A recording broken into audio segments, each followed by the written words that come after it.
এই মুহূর্তে আমরা একটু সিরাজগঞ্জে যুক্ত হতে চাই। সিরাজগঞ্জে পুষ্টিগ্রাম গড়ে তুলতে বিভিন্ন কর্মসূচি গ্রহণ করেছে বাংলাদেশ ফলিত পুষ্টি গবেষণা ও প্রশিক্ষণ ইনস্টিটিউট।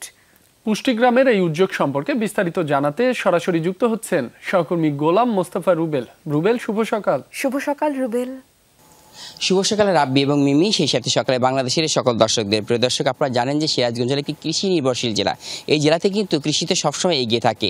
এই ধারাবাহিকতা কিন্তু সিরাজগঞ্জে বাংলাদেশ ফলিত পুষ্টি ইনস্টিটিউট এবং প্রশিক্ষণ কেন্দ্র যেটি রয়েছেন, তারা কিন্তু বেশ কিছু উদ্যোগ গ্রহণ করেছেন। সেই উদ্যোগের মধ্যে রয়েছে কিন্তু পারিবারিক পুষ্টি। সেই পারিবারিক পুষ্টি একটি অংশ আপনি দেখার চেষ্টা করছি। তারা ছোট্ট একটি জায়গার ভিতরে কীভাবে আসলে পারিবারিক পুষ্টিগুলো করে থাকেন আপনি দেখতে পারবেন। একটা ছোট্ট জায়গায় মোট কয়েকটি শেড করা হয়েছে। সেই শেডের ভিতরে কিন্তু শীতকালীন যে সবজিগুলো সেগুলো কিন্তু চাষ করা হচ্ছে এবং প্রশিক্ষণে দেখানো হয় যে ছোট্ট একটি জায়গার ভিতরে কিভাবে একজন কৃষক এবং একজন কৃষানী তার বাড়িতে আঙ্গিনাতে এইভাবে চাষগুলো করবে। আপনি দেখানোর চেষ্টা করছি, দেখতে পারবেন কয়েকটি শেড কিন্তু করা হয়েছে। প্রতিটি শেডেই কিন্তু আসলে ভিন্ন ভিন্ন রকমের সবজি চাষ করা হয়েছে। এতে করে কিন্তু পুষ্টি নিশ্চয়তার জন্য কিন্তু আসলে এই কাজটি করেছেন। আমি কথা বলতে চাচ্ছি এখানকার প্রধান বৈজ্ঞানিক কর্মকর্তা যিনি রয়েছেন এবং আঞ্চলিক প্রধান কর্মকর্তা যিনি রয়েছেন তার সাথে।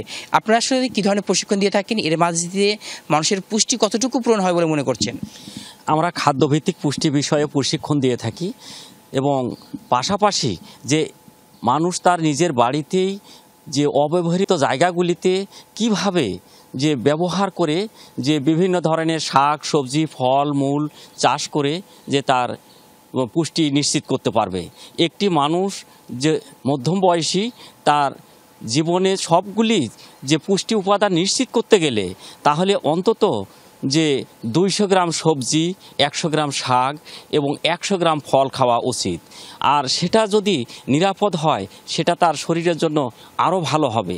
তাই আমরা যে মানুষকে সচেতন করার জন্য যে আমরা প্রশিক্ষণগুলো দিয়ে থাকি এবং যুব উপযোগী আমরা গবেষণাও করে থাকি। আর গবেষণার ফলাফলগুলি আমরা প্রশিক্ষণের মাধ্যমে বিস্তার করে থাকি। আমাদের এই সিরাজগঞ্জ কেন্দ্র থেকে আমরা বারটানের রাজশাহী অঞ্চল বিভিন্ন উপজেলায় কার্যক্রমগুলো করে থাকি।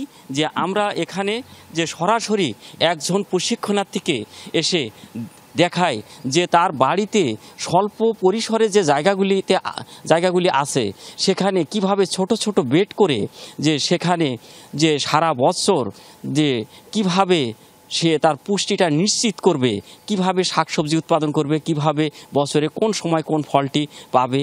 তাতে করে দেখা যাচ্ছে যে বিশেষ করে যে হিডেন হাঙ্গার, যে গোপন যে খাদ্যের ক্ষুধা, এই ক্ষুধাটা যেন সে নিশ্চিত করতে পারে। হ্যাঁ, আপনাকে আমরা কিছু প্রশিক্ষণপ্রাপ্ত যারা রয়েছেন তাদের সাথে কথা বলার চেষ্টা করছি। তাদের সাথে যেটা জানতে পারলাম যে প্রতিটি মানুষের কিন্তু একটা দৈনন্দিন একটা পুষ্টির প্রয়োজন হয়। সেই পুষ্টির প্রয়োজনটি যদি মেটাতে যায় তাহলে কিন্তু আসলে এই ধরনের পুষ্টি বাগানের কোনো বিকল্প নেই। যে কারণে কিন্তু প্রতিটি বাড়িতেই এবং প্রতিটি জমিতেই কিন্তু আসলে এই ধরনের পুষ্টি বাগান এবং এই ধরনের করা উচিত। বিশেষ করে ফল এবং সবজি সব কিছু কিন্তু করা উচিত। আমি কথা বলতে চাচ্ছি বেশ কিছু কৃষকরা রয়েছেন। আপনারা এখানে এসে মূলত কী ধরনের প্রশিক্ষণ নিয়ে থাকেন এখান থেকে? আমরা এখান থেকে এই পুষ্টি বাগান, পুষ্টির মানে জন্য যেগুলো শাকসবজি চাষ, হাঁস মুরগি পালন আর গবাদি পশু পালন, এগুলোর জন্য আমরা এখানে ট্রেনিং করার জন্য আসি। এখান থেকে আমরা ট্রেনিং করি।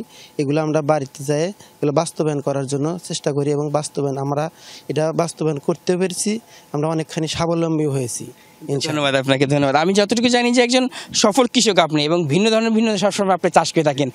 এখান থেকে কী ধরনের প্রশিক্ষণ নিয়ে থাকেন আপনারা? এখানে আমরা অল্প জমিতে স্বল্প জায়গার ভিতরে কিভাবে মানে বেশি চাষ করা যায়, সারা বছর সবজি, ধরেন যে শীতকালীন গ্রীষ্মকালীন, যাতে মানে অল্প জায়গার ভিতরে আমাদের পরিবার যাতে মানে পুষ্টির যাতে চাহিদা মেটে এরকম মানে বিষমুক্ত সবজি উৎপাদন করি এবং আমরা নিজেরা খাই এবং প্রতিবেশীকে দেওয়ার চেষ্টা করি এবং যদি আমাদের বেশি হয় আমরা সেক্ষেত্রে আমরা বাজারে বিক্রিও করি। ধন্যবাদ আপনাকে। আপনি বিভিন্ন জনকে আপনি বৃক্ষ বিনামূল্যে দিয়ে থাকেন। কী ধরনের বৃক্ষ দিয়ে থাকেন এবং এই ধরনের বৃক্ষ দেওয়াতে মানুষ কী ধরনের উপকার পাচ্ছে? আমি মূলত বিভিন্ন স্থানে ফলজ বৃক্ষের চারা রোপণ এবং মানুষের মাঝে বিতরণ ও মানুষকে ফলজ গাছ রোপণের উৎসাহ দিয়ে থাকি এবং একদিকে যেমন গাছ আমাদের পরিবেশ ভারসাম্য রক্ষা পাবে, অপরদিকে আমরা ফলজ গাছ রোপণের মাধ্যমে প্রাপ্ত ফল থেকে আমরা পুষ্টি পাবো। তাই বলি আসুন আমরা বেশি বেশি গাছ লাগাই। বৈশ্বিক জলবায়ু পরিবর্তনে গাছের কোনো বিকল্প নাই এবং সেটি আমরা বলছি আসলে বৈশ্বিক যে জলবায়ু পরিবর্তন হচ্ছে সেখান থেকে আসলে রক্ষা করতে হলে কিন্তু আসলে গাছ এবং বৃক্ষের কোনো বিকল্প নেই। সেই সাথে কিন্তু পরিবারের পুষ্টি যদি চান, আপনি সেই পুষ্টি যদি আপনি পূরণ করতে চান তাহলে কিন্তু আপনাকে সেই পুষ্টি বাগান করতে হবে এবং পুষ্টির যে চাহিদা সেটা কিন্তু পুরো আপনাকে নিজেই করতে হবে। আপনার বাড়িতে কিন্তু আপনি প্রিয় দর্শক আপনার বাড়িতে অনেক ফাঁকা জায়গায় পড়ে আছে, সেখানে ফাঁকা জায়গা না রেখে এইভাবে কিন্তু আপনি পারিবারিক পুষ্টি বাগান এবং একসাথে ফলদ বাগান করতে পারেন, যাতে থেকে কিন্তু আপনার পরিবার সহ আশেপাশের মানুষ এবং সমাজের সকলেই কিন্তু সেখান থেকে পুষ্টির অভাবটি পূরণ হবে। আমরা কিন্তু মনে করছেন আজকে এখানকার গবেষকরা। ফিরে যাচ্ছি স্টুডিওতে।